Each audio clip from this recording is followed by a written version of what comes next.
Mindwalk is a 1990 film directed by Bernd Capra, adapted from the non-fiction book The Turning Point, written by his brother Fritjof Capra, a physicist.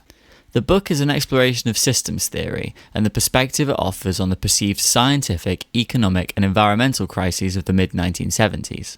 Systems theory is a way of looking at the world not as a set of parts which can then be broken up and studied in isolation, but as groups of interrelated, interdependent components.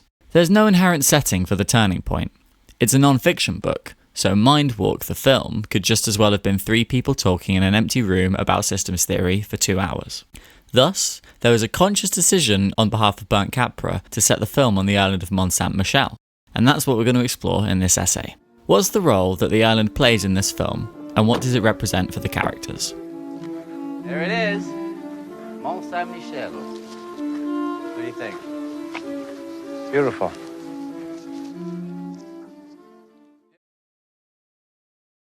Mont-Saint-Michel is a very small island and mainland commune, about 1 kilometre off the coast of Normandy.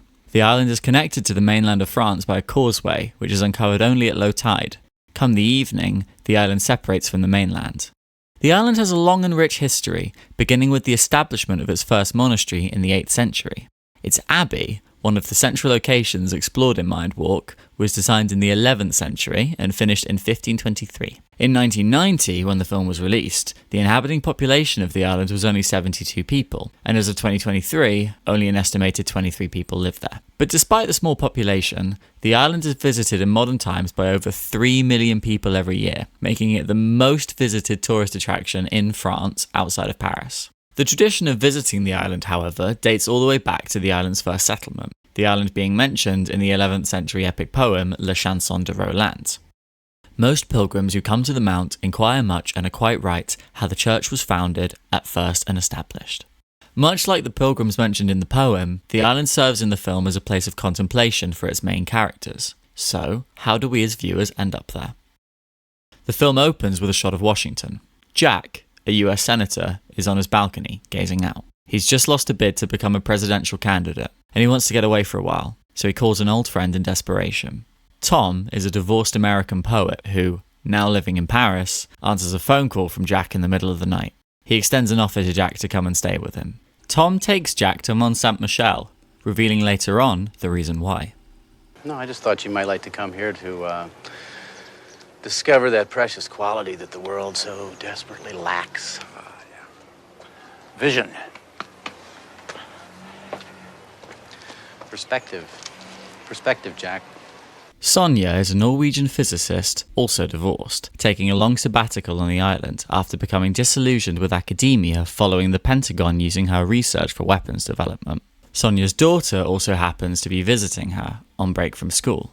The three characters collide around the mechanical clock in the Abbey, when Tom decides to include Sonia, a stranger to him, in his and Jack's conversation. The rest of the film is a discussion centred around systems theory, which Sonia calls ecological thinking, and how it reframes the way in which we should view problems in the world. What makes Mindwalk unique, compared to other conversation-centric films, is how the island plays such an active role in the delivery of the narrative. Let's go over some examples. The first example comes when Jack and Tom come across a tour guide who explains the medieval view of death to a group of tourists. This leads Jack and Tom to have a conversation about how the conception of time in the past was different to the conception of time today. Another example comes when Jack and Tom first encounter Sonia around the mechanical clock. The clock becomes the subject through which Sonia is introduced to the conversation, and also acts as a metaphor to illustrate Cartesian thinking. Later on, the characters wander into a torture chamber, which has a profound negative impact on their relationship. The torture chamber suggests violence, and thus brings up the theme of patriarchy and the male versus female principle, as Sonia describes. In another scene, Sonia is describing fundamental particles as sets of relations, not as discrete units. During this, Tom is sat by an organ, playing it casually. Tom then draws the comparison between the two, how individual notes make up chords in the same way that matter is constructed of relations between particles. Thus, the organ, which is a part of the Abbey, becomes an analogy to explain a part of systems theory that Sonia is trying to describe. That is, the fundamental nature of things lies in viewing them as sets of relations, not as individual things themselves. At one point, the characters find their way onto a turret from whereby they can view the entire island. Here, the size of the entire island is used to demonstrate the difference between the size of an atom and the size of its nucleus. These are just a few examples of the ways in which the island becomes a part of the conversation in this film. The island suggests conversation topics. It guides thinking and provides something real and tactile in which the characters use to understand the very conceptual ideas of systems theory. Mindwalk is a film which argues for ecological thinking. Sonia is saying that everything is interconnected, that we should view ourselves and the planet as being part of the same system, and the film shows this throughout by connecting characters and conversation to place. Now, let's compare Mindwalk to other films that centre around a single conversation. Let's try and answer, what's driving the conversation in these films? In My Dinner with Andre, it's the character of Andre who leads the conversation by recounting stories to Wally. He talks of his time in the desert, in a New York theatre company, and of performing rituals in the woods. The fact that they're in a restaurant doesn't affect the conversation. It isn't mentioned, isn't drawn attention to. Rather, the restaurant is just supposed to be a backdrop, visually quiet enough for your minds to wander and imagine all of Andre's fantastical stories in your head.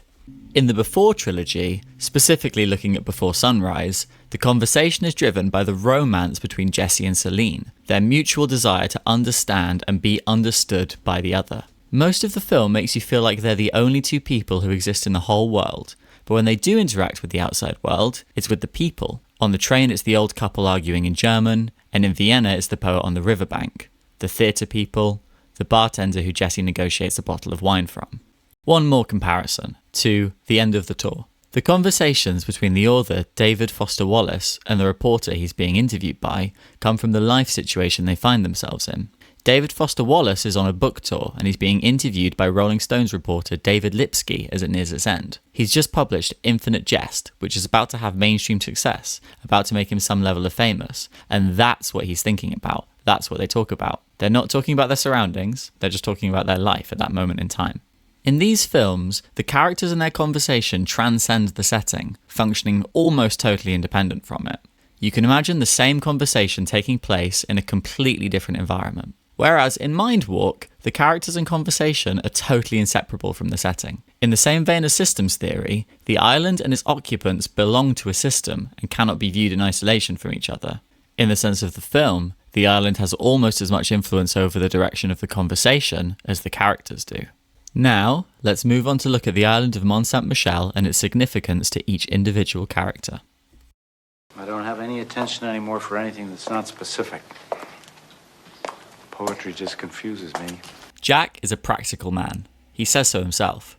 I'm a practical man. I'm from Missouri. I thought you were from the East Coast. That's an expression.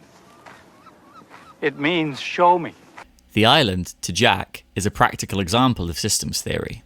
How can you talk usefully about a tree without talking about its roots or its leaves or its bark? A systems thinker would look at a tree and see the seasonal exchange between tree and earth and sky. The analogies throughout the film that utilise various elements of the island help him to understand. What if you blew it up to the size of this island, to the size of the rock we're standing on? Okay, then the nucleus would be the size of a small pebble. Something like that. So that by the end, he sees the island itself as an interconnected system. All of this is covered in water when the tide comes in, isn't it? Oh, yes. Including the pastures. Must take a special breed of sheep to be able to graze around here at all with all this salt. And how could the grass grow without the manure and the sheep grazing on it? And I wouldn't be surprised if the people around here have a taste for salty lamb, so the people are in it too. The sea, the grass, the people, the sheep. All three characters are seeking some form of escape. For Jack, it's an escape from the political situation in Washington after his loss in the primaries. Not only that, but it's also an escape from the rigid way of thinking he's grown accustomed to being a politician. To him, Mont-Saint-Michel, and thus his encounter with Sonia, represents a liberation from a reductionist, constricted way of thinking about the world's problems, trying to solve them by breaking them down into discrete units and fixing them one part at a time. Tom is also escaping the US, but for a very different reason. A combination of the weight of reality following his divorce and a general disillusionment with the US capitalist system caused him to flee from New York to France, which to him represents greater personal, political and intellectual freedom. I lived in New York when I was young inside of it. My friends and I were more interested in our work than in our investments. We weren't invidious, we were nurturing. And then, you know, alimony, the IRS, being denied the right to parent my own child, custody. They brought reality in, and hey, who needs it? He takes a bit of a backseat conversationally once Sonia arrives, using the trip mostly as an opportunity to listen and be inspired. Every time I come here, these lines come to me, God knows from where. It sometimes takes me weeks, even years, to figure out what the hell they mean. But that doesn't mean he's passive. Narratively, he takes the lead, being the one who suggests taking Jack to Mont-Saint-Michel, who originally includes Sonia in their conversation, and who continually suggests location and topic changes. Wouldn't you say so? Hello? I don't know, maybe we could change the subject. And I say, let's get out of this room. It's having a torturous effect on our relationship. Tom seems to exist more comfortably in relationship with the island than the other two. Perhaps as a poet, he's more congruent to a medieval environment than a politician or a scientist. Now living in France, Tom is in a perpetual state of escape, compared to the other two characters who come to the island to find it. What he seeks, then, isn't to be found on the island, but is to be found inside of himself. And through the conversation with Sonia and Jack, he gets there. Healing the universe is an inside job. And you've helped me. And I love you. And I love you too. I love you both. For Sonia, the island is an escape from the modern world of academia and scientific research. I got tired of seeing my work fed to the US Defense Department. Tying into this, it's worth noting that the island is also temporally isolated, the architecture harkening to a less scientific era, when the occupants knew less and literally measured reality differently. They didn't have clocks. There wasn't any mechanical time. Time was season to season, dawn to dusk, Sabbath to Saint Day, and everything led towards Judgment Day. Judgment Day was the reason that everybody was alive in the first place. She describes the island as her ivory tower, her privileged, secluded fortress from the practical realities of everyday life. Here, in my ivory tower, where I can sit and think. Towards the end of the film, the three characters go for a walk on the sand flats around the island. Tom asks her, Where are the other people in your system, Sonia? The ones you love. Throughout the film, Sonia's daughter attempts to reach out and connect with her, but Sonia rejects her, preferring to spend her time in the company of her books. But you always have a book to read. I'm bored. Where's Roman? I don't care what Roman is doing. You know, I wanted to do something with you. I'm going. Bye. This, coupled with her rejection of modern academia, helps us see Sonia in a different way. By being on the island, she's actually cutting herself off from the real world around her. She uses systems theory as a kind of intellectual defense against actually engaging with the system of people that she's a part of, instead separating herself from the system by choosing to examine it. Tom's comment cuts deep because it unveils the contradiction and the hypocrisy of Sonia's character. She's preaching about interconnectedness and oneness, while emotionally she's disconnected from her daughter. Just like Mont-Saint-Michel, she's cut off, isolated, away from the mainland. For all three of our main characters, the island offers a form of isolation and a place for contemplation. But this sense of isolation doesn't last. The island is only actually isolated from the mainland when the tide comes in. The rest of the time, Mont-Saint-Michel is connected to the mainland via the salt flats that surround it. The isolation that they all seek is not permanent, but temporary. Jack is certainly not quitting politics. In fact, he tries to get Sonia to come back with him to join his staff. How about doing something direct about this? How about helping me? How about joining my staff? It also seems like Tom's retreat from the US is over. He's found whatever it was he needed. I feel like my long weekend in France is just coming to a close. And when Sonia's daughter asks her what she's going to do, Sonia finally decides to include her daughter in her world. Shall we go home? The island facilitates the main characters' needs, helping them find what it is they want, before they go back to their lives with a new perspective. The tide around Mont-Saint-Michel goes in, and then it comes back out. The island in Mindwalk plays the same role for the characters and the audience that it has done for pilgrims for over 1,000 years.